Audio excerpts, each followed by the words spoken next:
IAS जो है वो जैसा कि सबको पता है देश की सबसे सुपीरियर जॉब है। तो मुझे ऐसा लगता है कि जो काम आप उस सीट पे बैठकर लोगों के लिए कर सकते हो, जो पावर, जो अथॉरिटी आपको मिलती है, जो मौका आपको मिलता है, तो काफ़ी बड़ा कैनवास होता है आपके पास लोगों के लिए काम करने के लिए। जीएस के लिए मैंने ऑनलाइन प्लेटफॉर्म यूज़ किया था अनअकैडमी का। तो 1-1.5 साल तक मैंने जीएस फाउंडेशन अनअकैडमी से ही किया है ऑनलाइन। जनरल स्टडीज़ में मैंने हिस्ट्री, ज्योग्राफी, इकोनॉमी और पॉलिटी का सारा पार्ट कंप्लीट कर लिया है। तो यूपीएससी की तैयारी कर रहा है तो उसे एक बार आना चाहिए बेशक दिल्ली। तू चल, तेरे वजूद की समय को भी तलाश है, जला के भस्म। आपकी फैकल्टी है, आप अच्छे से चीज़ों को और गहराई से समझ पाते। नमस्कार दोस्तों, जैसा कि आपको पता है कि पिछले काफ़ी समय से हम यूपीएससी से रिलेटेड वीडियो चला रहे हैं। इसी सिलसिले में अभी हम ओल्ड राजेंद्र नगर में चौहान पीजी में आए हैं और हमारे साथ मैम है जो यूपीएससी की तैयारी कर रही है यहाँ पे चौहान पीजी में रह के। बात करते हैं यहाँ पे ओल्ड राजेंद्र नगर का पढ़ाई का कैसा माहौल है और यहाँ पे जो भी चौहान पीजी में रह रहे कितना रेंट दे रहे हैं, सारी तमाम क्वेरीज जो है इस वीडियो में कवर करेंगे। आई होप वीडियो अच्छा लगा होगा। प्लीज़ वीडियो को लाइक करें और हमारे यूट्यूब चैनल को सब्सक्राइब करें। Hello ma'am. हेलो। आपका नाम क्या है? मेरा नाम गार्गी भंडारी है। अच्छा, आप कहाँ से हो वैसे? मैं उदयपुर राजस्थान से हूँ। अच्छा, तो आपने कब से यूपीएससी की तैयारी शुरू की? मैंने 12th के बाद स्टार्ट कर दी थी प्रिपरेशन। कॉलेज में ग्रेजुएशन में मैंने स्टार्ट कर दी थी प्रिपरेशन यूपीएससी। नमस्कार दोस्तों, अगर आप एक यूपीएससी के सीरियस एस्पिरेंट हैं तो वीडियो को स्किप मत करना और ध्यान से सुनना। अनअकैडमी लेके आया है अनअकैडमी सिविल सर्विस चैंपियंस। 13 नवंबर को सुबह 11 बजे ऑल इंडिया लेवल पर टेस्ट होने जा रहा है जो हिंदी और इंग्लिश दोनों लैंग्वेज में होगा। 50 क्वेश्चन आएंगे, 60 मिनट में आपको आंसर देना है, जिसके माध्यम से यूपीएससी प्रीलिम्स की तैयारी को आप बहुत ही बेहतरीन बना सकते हैं और साथ ही साथ देश के सभी यूपीएससी एस्पिरेंट के साथ एग्जाम देकर ऑल इंडिया रैंक का पता कर सकते हैं। और इसी के अलावा आईएएस ऑफिसर से आप मिलने का मौका जीत सकते हैं, उनके साथ टाइम स्पेंड कर सकते हैं और साथ ही साथ 40 करोड़ की राशि में से पुरस्कार जीतने का मौका प्राप्त कर सकते हैं, जिसमें मैकबुक है, आईपैड है, मोबाइल फ़ोन है, अमेजॉन गिफ्ट वाउचर है और भी तमाम। साथ ही साथ टॉप 50 प्रतिभागियों को न्यूनतम 25 गारंटी छात्रवृत्ति भी मिलेगी। और दिल्ली में रहकर यूपीएससी की तैयारी कर रहे हैं तो आप ऑफलाइन एग्जाम दे सकते हैं। तो दोस्तों, देरी किस बात की, आज ही इनरोल करें और अभी इनरोल करें और अपनी यूपीएससी की तैयारी को बहुत ही शानदार बनाएं। इसके लिए सबसे पहले डिस्क्रिप्शन में दिए गए लिंक पर जाए और लिंक पर क्लिक करते ही सबसे पहले ऐसा कुछ दिखाई देगा। उसके बाद हमारा कोड SVU डाल के आप एकदम फ्री ऑफ कॉस्ट एग्जाम दे सकते हैं और अपनी तैयारी को शानदार बना सकते हैं। तो आखिरकार यूपीएससी सिविल से एग्जाम की और क्यों मूव किया आपने? बहुत सारे एग्जाम भी थे लेकिन आपने सिविल सेवा को चूज किया। ऐसे बहुत सारे एग्ज़ाम्स हैं इंडिया में, लेकिन मुझे ऐसा लगता है कि आईएएस जो है वो जैसा कि सबको पता है देश की सबसे सुपीरियर जॉब है।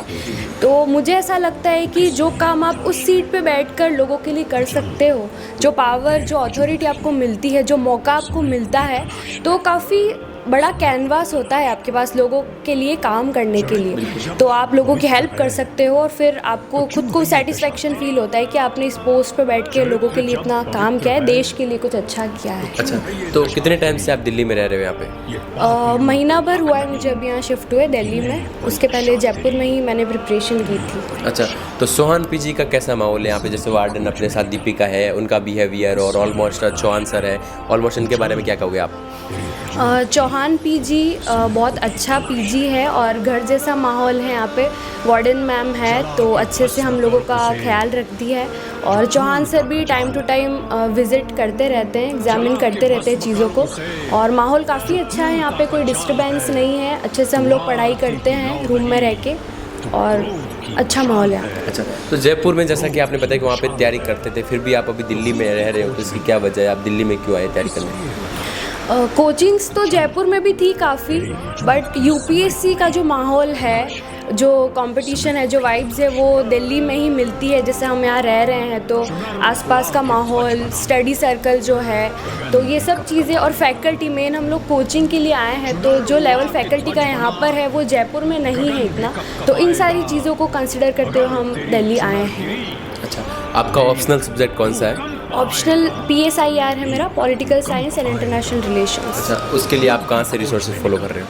उसके लिए अभी Shubhra Ranjan IAS coaching join की हुई है हमने, और इसके अलावा जो सोर्सेज मैम पढ़ाती है, मैम के नोट्स वगैरह, और फिर उसी से सेल्फ स्टडी कर रहे हैं। तो GS के लिए आपने कोई कोचिंग ली या फिर सेल्फ स्टडी कर रहे हो? GS के लिए मैंने ऑनलाइन प्लेटफॉर्म यूज़ किया था अनअकैडमी का, तो 1-1.5 साल तक मैंने GS फाउंडेशन अनअकैडमी से ही किया है ऑनलाइन। अच्छा, तो अनअकैडमी के बारे में क्या कहना चाहोगे? बहुत सारे एस्पिरेंट्स हैं जो वहाँ से अगर कोर्स लेना चाहते हैं तो उनको क्या बोलना चाहोगे आप? बिल्कुल ले सकते हैं अनअकैडमी से, और ट्रस्टेबल प्लेटफॉर्म है। GS हो गया, ऑप्शनल हो गया। उस टाइम कोविड था तो ऑनलाइन सबसे बेस्ट प्लेटफॉर्म था मेरे हिसाब से वो टाइम यूटिलाइज़ करने का। तो हाँ, बिल्कुल ले सकते हैं। अगर आप ऑफलाइन नहीं जा पा रहे हैं किसी भी रीज़न की वजह से, तो आप बिल्कुल अनअकैडमी कंसिडर कर सकते हैं GS के लिए। अच्छा, एक नॉर्मल एस्पिरेंट्स जब दिल्ली में आता है तो आपको क्या लगता है, जैसे आप 1 मंथ से रह रहे हो, आपका कितना खर्चा हो जाता है एक मंथ का? खर्चा जैसे इस रूम का रेंट तो 18,000 है। इसके अलावा खाने पीने का 3500 हो जाता है, मतलब 3,500। और उसके अलावा पर्सनल खर्चे होते हैं, कभी बुक्स वगैरह लानी होती है तो उस हिसाब से 25 से 30 हज़ार हो जाता है, मतलब महीने का हम लोगों का खर्चा। अच्छा, तो आपने और किसी एग्ज़ाम की तैयारी की है ओनली अभी, और फिर ओनली फॉर UPSC के लिए आप फोकस कर रहे हो? फोकस तो UPSC ही है, बट स्टेट सर्विसेज की भी तैयारी स्टार्ट की है, मतलब RS की स्टार्ट की है, बट फोकस UPSC ही है। अभी तक आपने कोई अटेम्प्ट दिया UPSC के लिए? नहीं, 2024 में फर्स्ट अटेम्प्ट होगा मेरा। अच्छा, तो 2024 के लिए आपने क्या बेस्ट रणनीति बनाई है, क्या स्ट्रेटजी बनाई अभी के लिए? स्ट्रेटजी तो ये है कि GS फाउंडेशन कंप्लीट कर लिया है, ऑप्शनल की 7 महीने की कोचिंग है, तो ये कोचिंग करके फिर टेस्ट सीरीज़ वगैरह ज्वाइन करनी है, और फिर रिवीजन वगैरह करना है। उसके पहले ऑप्शनल और मेंस पूरा कंप्लीट करके रखना है 24 प्रीलिम्स से पहले, और जब श्योर हो जाएंगे, लगेगा कि सेटिस्फाइड है, तो फिर 24 में अटैम्प्ट देंगे। अच्छा, तो पहले आप मेंस की तैयारी कर रहे हो या फिर प्रीलिम्स की? अभी आपने कैसे नोट्स बना रहे हो, क्या कर रहे हो, थोड़ा बहुत बता दीजिए एस्पिरेंट को। एक्चुअली एग्ज़ाम का सबसे मेन फोकस पॉइंट मेंस ही होता है। ज़्यादातर लोगों को ऐसा लगता है कि प्रीलिम्स इम्पॉर्टेंट होता है, बट वो सिर्फ एक स्क्रीनिंग टेस्ट होता है। उसकी अप्रोच और मेंस की अप्रोच में बहुत डिफरेंस होता है। तो अगर आप प्रीलिम्स क्रैक करते हो तो वो ठीक है, लेकिन मेन जो एग्ज़ाम है ना, वो मेंस का होता है, वो इम्पॉर्टेंट होता है। तो बेटर स्ट्रेटजी ये है कि आप मेंस ओरिएंटेड रहो इस एग्ज़ाम में। तो प्रीलिम्स के लिए आप लास्ट के 3-4 महीने में उस अप्रोच के साथ प्रैक्टिस कर सकते हो प्रीलिम्स की, बट मेंस ओरिएंटेड ही होना चाहिए। मेंस का सिलेबस कंप्लीट करके देन प्रीलिम्स, और फिर ऑप्शनल आपका कंप्लीट हो जाना चाहिए मेंस से पहले एक बार। मैम, जैसा कि आपने बताया कि पिछले 1 साल से आप तैयारी कर रहे हो, तो अभी तक 1 साल में आपने क्या क्या कवर कर दिया है? जनरल स्टडीज़ में मैंने हिस्ट्री, ज्योग्राफी, इकोनॉमी और पॉलिटी का सारा पार्ट कंप्लीट कर लिया है, और science and tech, environment, ecology, security वगैरह ये सब अभी थोड़ा रहता है। ये सेल्फ स्टडी से कवर करने का मैंने सोचा है, और ऑप्शनल अभी जैसा मैंने बताया कोचिंग चल रही है, तो उसके साथ में कवर हो जाएगा 7-8 महीनों में। अच्छा, तो न्यूज़पेपर आप प्रोवाइड करवाते हैं चौहान PG में, या फिर आप ऑनलाइन पढ़ते हो, कैसे करते हो? न्यूज़पेपर अभी तो हम ऑनलाइन ही पढ़ रहे हैं, और थोड़े टाइम बाद देखते हैं, क्योंकि न्यूज़पेपर बहुत इंपॉर्टेंट पार्ट है पढ़ाई का। तो हम देख रहे हैं, अगर हुआ तो फिर हम लोग रेगुलर हार्ड कॉपी में ही न्यूज़पेपर पढ़ना स्टार्ट करेंगे। अच्छा, बहुत सारे एस्पिरेंट्स हैं जो दिल्ली तैयारी करना आना चाहते हैं, ऑल्ट राजेंद्र नगर में आना चाहते हैं, उनको आप क्या कहना चाहोगे? उनको मैं यही कहना चाहूँगी कि अगर कोई UPSC की तैयारी कर रहा है तो उसे एक बार आना चाहिए बेशक दिल्ली।